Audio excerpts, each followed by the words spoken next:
Super Mario World! I've actually never played this game, aside from dropping it a few times. But besides the point, one of the best things about Mario is that no matter where you are in the world, you probably recognize him. And that's awesome because he really brings us all together. And by that same token, I'd say Terry309 does a pretty damn good job of it too. He's done a video response to every single Button Mappers response thread, as well as almost every one of my Table Topics videos. So now that he poses the question of what makes video games rewarding, I feel very much obliged to make a response, and I think it's a very interesting topic. Great video too. I'll have a link in the description as well as the top. I hope this is the right corner.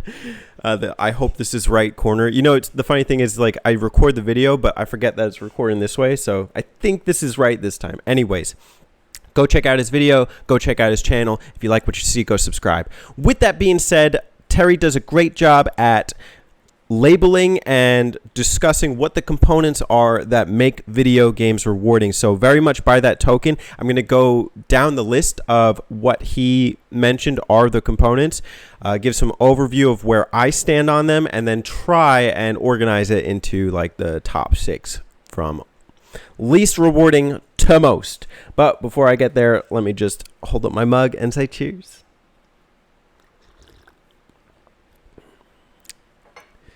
Change my name to Majora Coffee. Anyways, first on the list that Terry outlines is exploration. Now, the way that he defines exploration is as anything a game does to make you innately curious to explore the worlds, where it's kind of a focus of the game. Now, obviously, that's Breath of the Wild, but forget that for a second. I don't really want to talk about Breath of the Wild. I want to talk about Metroid Prime because he kind of called it out in the video, saying that games like this and Zelda games, let alone Breath of the Wild, I think that's an exception, are not necessarily focused on the exploration in the world. They're focused on puzzle, action, adventure, and it's more so about the combat and the puzzles. I couldn't disagree more. I think that Metroid Prime is unrivaled in its sense of exploration. Yes, you are going through, what is it, Planet Zebes in this one. And, you know, your goal is like take down Ridley, take down the Mother Brain, etc. It's basically a Super Metroid remake. But the difference between, and even Super Metroid is a great example to talk about in its own right, Metroid Prime and many others in the action-adventure category is that it does make you innately interested in its world, its biodiversity, its artifacts of the ancient civilizations. You spend a lot of the time scanning the worlds. So while that may not be the focus, it's a massive driver in continuing the exploration in the game. I think it would be a huge disservice to say that is not rewarding. That is very much one of the best reasons to go back to Metroid Prime, is to immerse yourself in this world. I think that is an excellent, outstanding game to represent this category of rewarding exploration. That's by its own, you know, token, like what rewarding exploration is when you discover things in your journey. I would say, like, I could talk about Ocarina of Time for every single one of these, but, like, you know, while that's a game that, like, maybe you could say your reward is getting heart pieces, etc., I really just like looking around the worlds and, like, as I go and meeting these new civilizations of people. I think that is very much, I guess, in my own perspective of what defines exploration in a game, very much characteristic of what makes it rewarding is when it's done in a way that makes you curious, you know, about the world, whether it be in a purposeful way where that's your focus is to just explore this world this creator created, or if that's like by virtue of the game that you're playing. I happen to really like exploration. All right, next up, Terry brings up kinetic empowerment, and the way that he describes this might be the hardest one that I had grasping.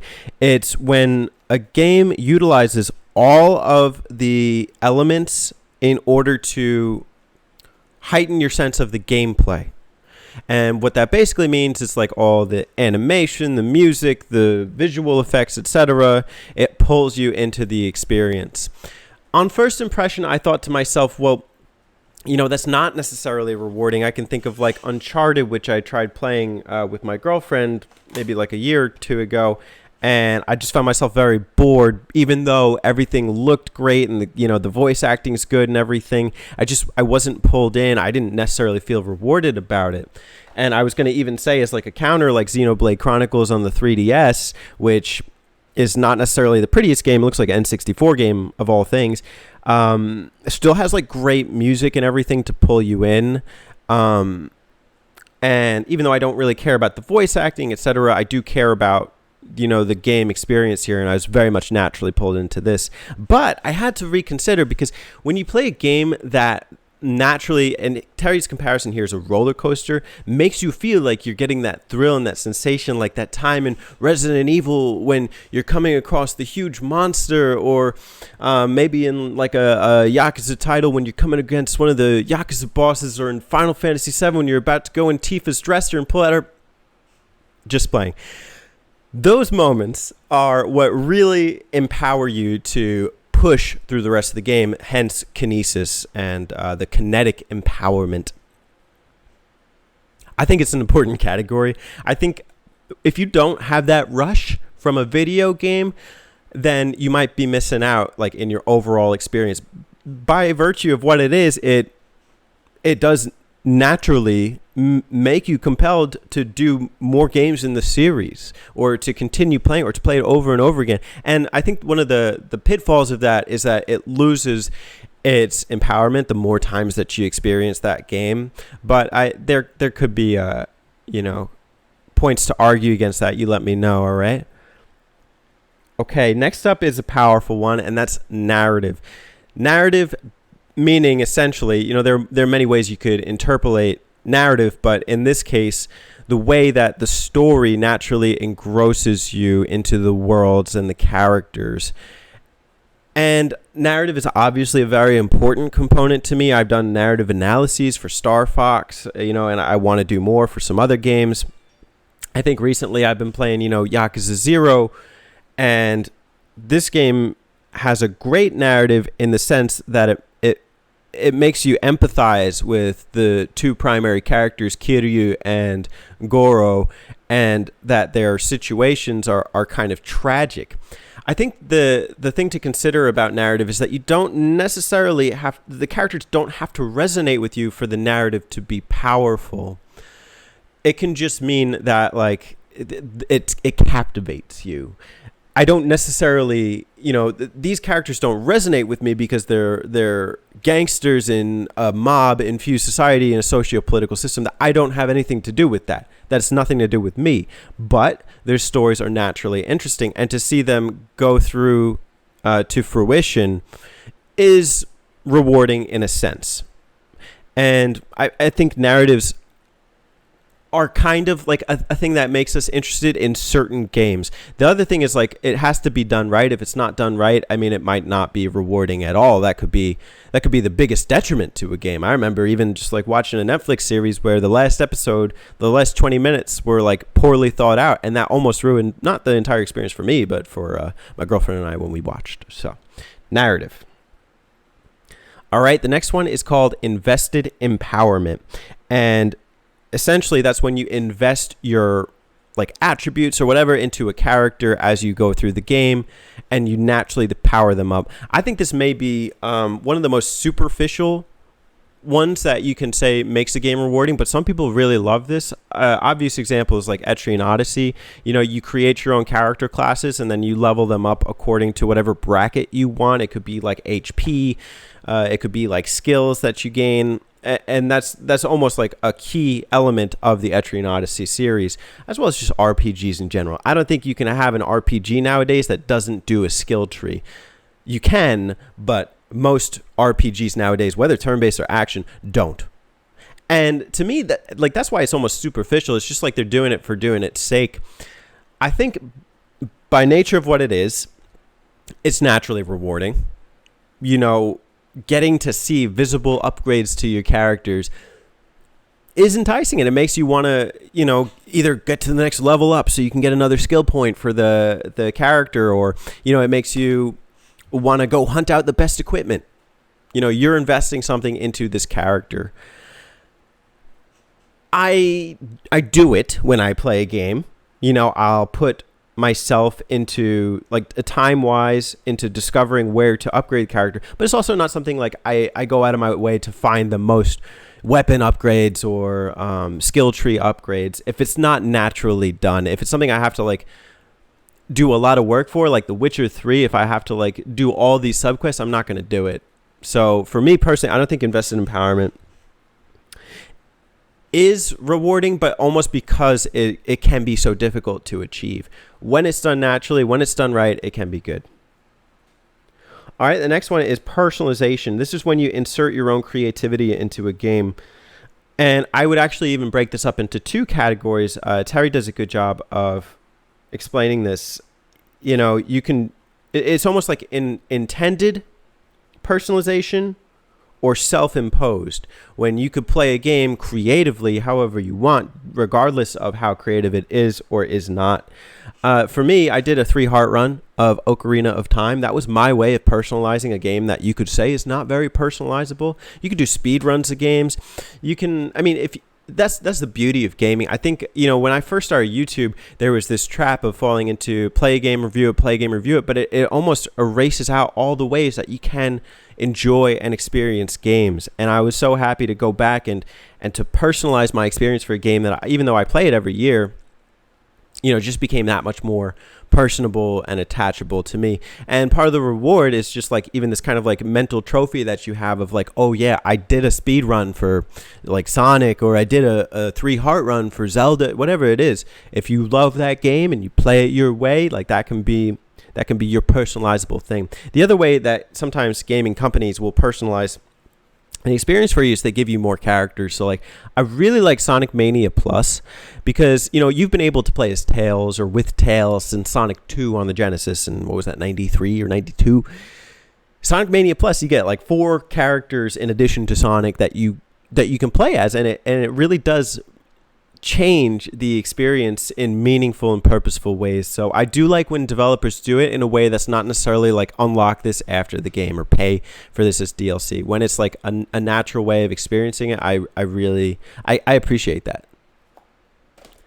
Last one up on Terry's list is educated empowerment. The way he describes this is when like the player is naturally challenged to like become better at the game, to become educated in the game. And the obvious comparison is like the Dank Souls, right? They're the Dark Souls, or like the Bloodborne, where you have to really like learn the enemy patterns, and that's naturally rewarding for you. I think that can also be one of the most frustrating.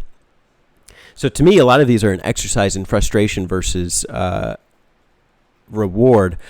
But I happen to really like spaceship shooting games, and one of the first ones that came to mind for me when I thought of this category was Thunder Force 3. I beat it with 1 credit last year. I think it was 1 credit. Maybe I used a second continue, but when you really invest yourself into that game and you learn it and you know the patterns, and then you can finally play it through to the end, that can be insanely rewarding. I think one of the most rewarding sensations is being able to play through most spaceship shooters. Most of them are just asininely difficult.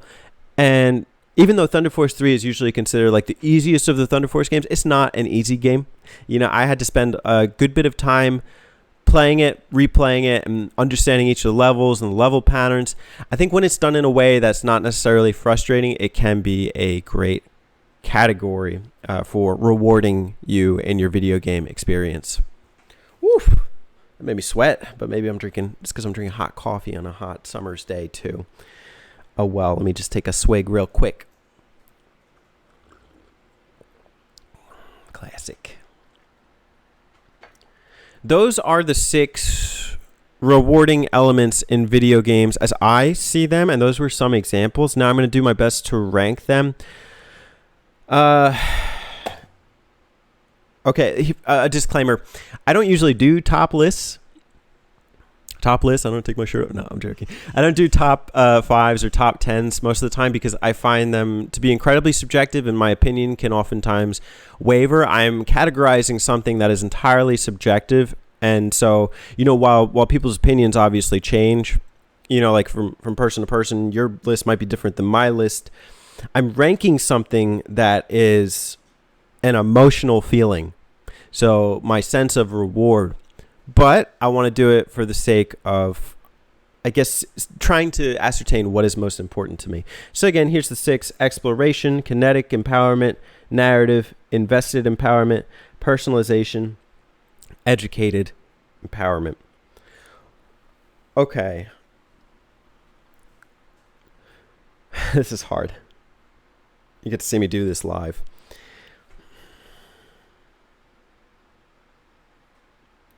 I don't like invested empowerment. This is at the bottom of my list because I feel like I can spend so much time just sitting and messing over some kind of skill tree and be like, did I get this right? Did I do the right path? Or am I going to change this later? And sometimes it even takes the fun out of it when you build that opportunity to change the skill tree paths later.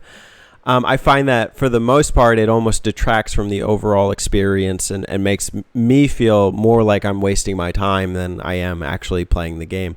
So at the bottom of my list is invested empowerment.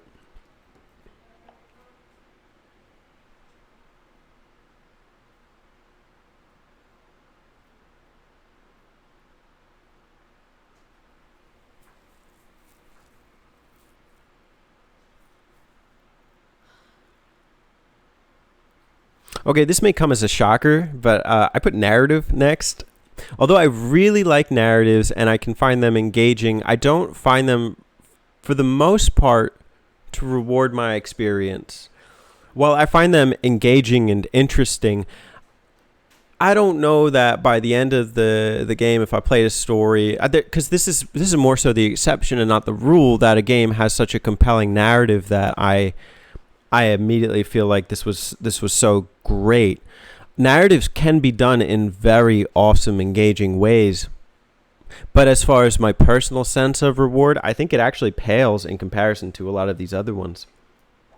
So narrative is off. Educated empowerment is not that important to me, but it does give a good sense of reward when done right. I actually really like replaying some games that I've mastered. I'm top 10 in the Sonic 1 list on the Nintendo Switch, if you get the Sega Ages version. So I as much as I don't like it, as much as it doesn't really matter to me, that can be a very rewarding sensation. I'm actually tempted to put that higher, but let's keep it at 4 for now.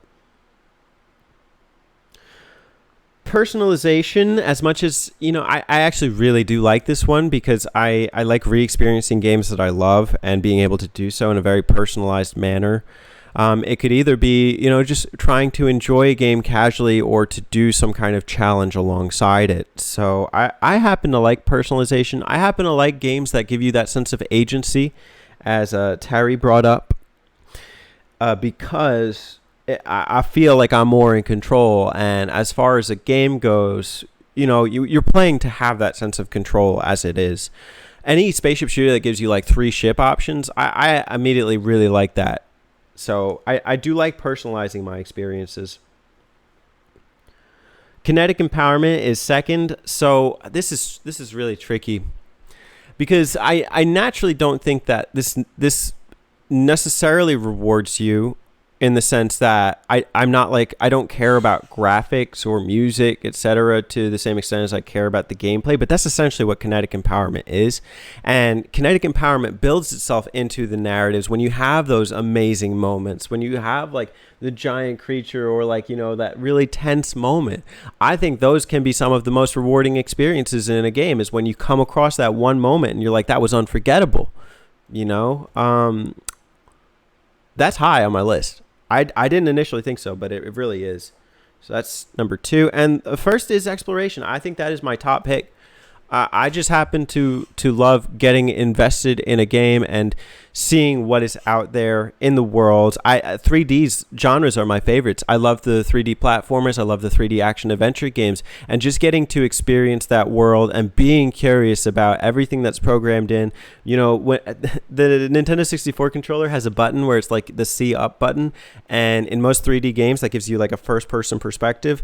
I love doing that. I love looking through first person perspective at all the things on the walls, etc. I love doing that for Ocarina of Time on the 3DS because it actually it makes some rooms look different than they did on the N64 when the visual capabilities were not that high. So I know that they've like made posters of things in the game for like that and for Majora's Mask in the 3DS version that you can't see in the N64 version. So that's really top of my list. I think, you know, I could move some of these like 1 or 2 spaces, but overall, that's the way I see the list. I hope you enjoyed today's video. Thanks so much, Terry, for putting the good topic out there. Once again, I'll have the link in the description so you can check out his video. VGMashUP also did an excellent response. I think he brought up a great point about educated empowerment, where you have to be in the right mood for certain games. But anyways, with that being said, check out both their videos. I hope you enjoyed today's video. Subscribe if you like this kind of content, and I will catch you later. Peace. Oh, do a video response. I'd love to see more video responses. Let me know if you do one. All right? Cheers. Catch y'all later. Throw up the shaka. Back in my Hawaii days. I got my Hawaii shirt on. It's me, majority. Why did I have to do that? I don't know.